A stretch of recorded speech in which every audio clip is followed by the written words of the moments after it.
longer allowed in another world. एक दिलचस्प और अनोखा दूसरी दुनिया में जाने वाली एनीमे है जो पारंपरिक इसेकाई एनीमे से अलग है। ये कहानी एक लेखक ओसाका ओसामू के इर्द गिर्द घूमती है, जिसे एक दिन अचानक एक जादुई दुनिया में बुला लिया जाता है। लेकिन जहां आमतौर पर इसेकाई कहानियों में नायक को महाशक्तिशाली बनाया जाता है, वहीं ओसाका इस दुनिया में पूरी तरह असहाय और अनमने तरीके से मौजूद रहता है। कहानी में हास्य, व्यंग्य और जीवन के प्रति निराशावाद का अनोखा मिश्रण देखने को मिलता है। ओसाका को न तो इस नई दुनिया में दिलचस्पी है और न ही वह किसी हीरो की तरह काम करना चाहता है। उसकी उदासीनता और अजीब हरकतें एनीमे को और भी मजेदार बना देती हैं। एनीमे की एनिमेशन स्टाइल साधारण लेकिन प्रभावी है और इसका कॉमेडी टाइमिंग इसे अलग बनाती है। ये उन लोगों के लिए परफेक्ट है जो पारंपरिक इसेकाई फॉर्मूले से हटकर कुछ नया देखना चाहते हैं। अगर आपको डार्क ह्यूमर और व्यंग्य पसंद है तो ये एनीमे जरूर देखना चाहिए। The Osun Newbie Adventurer Trained to Death, ओसन बुकेनशाई नो ज़ेंको। ये एक दिलचस्प और मजेदार फैंटेसी एडवेंचर एनीमे है जिसमें मुख्य किरदार एक 30 साल का आम आदमी होता है। वह एक एडवेंचर बनने का सपना देखता है, लेकिन कमजोर होने के कारण उसे कोई गंभीरता से नहीं लेता। फिर उसकी मुलाकात एक अनुभवी और खतरनाक ट्रेनर से होती है जो उसे नर्ड जैसी ट्रेनिंग देता है। कई सालों की कड़ी मेहनत के बाद किन एक सुपर पावरफुल एडवेंचर बन जाता है, लेकिन उसे इसका एहसास नहीं होता। जब वह गिल्ड में अपनी योग्यता साबित करने जाता है तो हर कोई उसकी अकल्पनीय ताकत देखकर हैरान रह जाता है। उसकी सादगी और मासूमियत के कारण कई मजेदार घटनाएं होती हैं।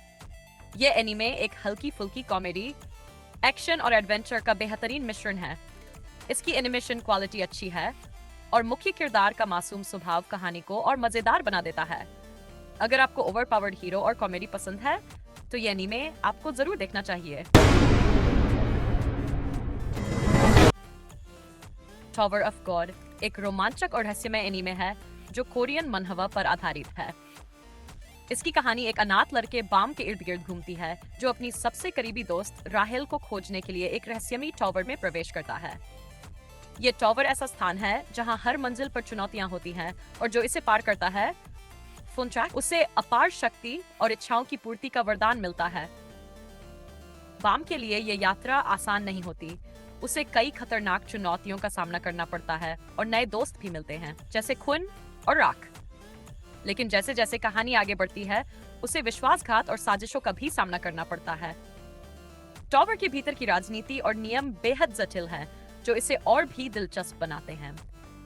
एनीमे में शानदार एनिमेशन, एक्शन और रहस्यमयी कहानी देखने को मिलती है। इसका कथानक धीरे धीरे गहराता जाता है और दर्शकों को अंत तक बांधे रखता है। कुल मिलाकर टॉवर ऑफ गॉड एक बेहतरीन फैंटेसी एनीमे है जो रहस्य, रोमांच और भावनाओं से भरपूर है। The Wrong Way to Use Healing Magic एक दिलचस्प और अनोखी दूसरी दुनिया पर आधारित लाइट नॉवेल और एनीमे सीरीज है। यह कहानी केन उसाडो नामक एक साधारण छात्र की है जो गलती से एक दूसरे संसार में बुला लिया जाता है। इस दुनिया में उसे पता चलता है कि उसके पास हीलिंग मैजिक, चिकित्सा जादू की क्षमता है, लेकिन इसका इस्तेमाल एक बहुत ही अलग तरीके से किया जाता है।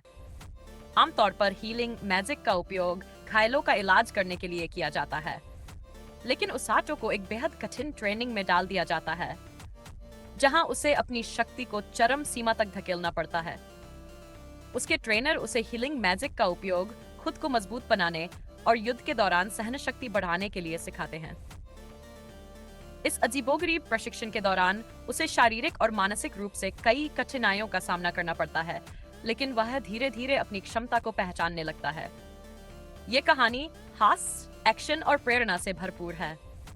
मुख्य किरदार का संघर्ष और उसकी ग्रोथ इसे और भी मजेदार बनाते हैं। यदि आप इसेकाई और अनोखी जादुई कहानियों के शौकीन हैं तो ये सीरीज जरूर देखें। Got a cheat skill in another world and became unrivaled in the real world। ये एनीमे एक दिलचस्प दूसरी दुनिया कहानी पर आधारित है। इसकी मुख्य कहानी एक लड़के युआ टेमजो के इर्द गिर्द घूमती है जिसे बचपन से ही समाज और परिवार द्वारा तिरस्कृत किया जाता है। उसकी जिंदगी कठिनाइयों से भरी होती है, लेकिन अचानक उसे एक रहस्यमयी दरवाजा मिलता है जो उसे दूसरी दुनिया में ले जाता है। इस नई दुनिया में उसे एक चीट स्किल, अत्यधिक शक्तिशाली क्षमता मिलती है, जिससे उसकी शारीरिक शक्ति और क्षमताएं बहुत ज्यादा बढ़ जाती हैं। खास बात यह है कि यह शक्ति सिर्फ दूसरी दुनिया तक सीमित नहीं रहती, बल्कि असली दुनिया में भी उसका प्रभाव पड़ता है।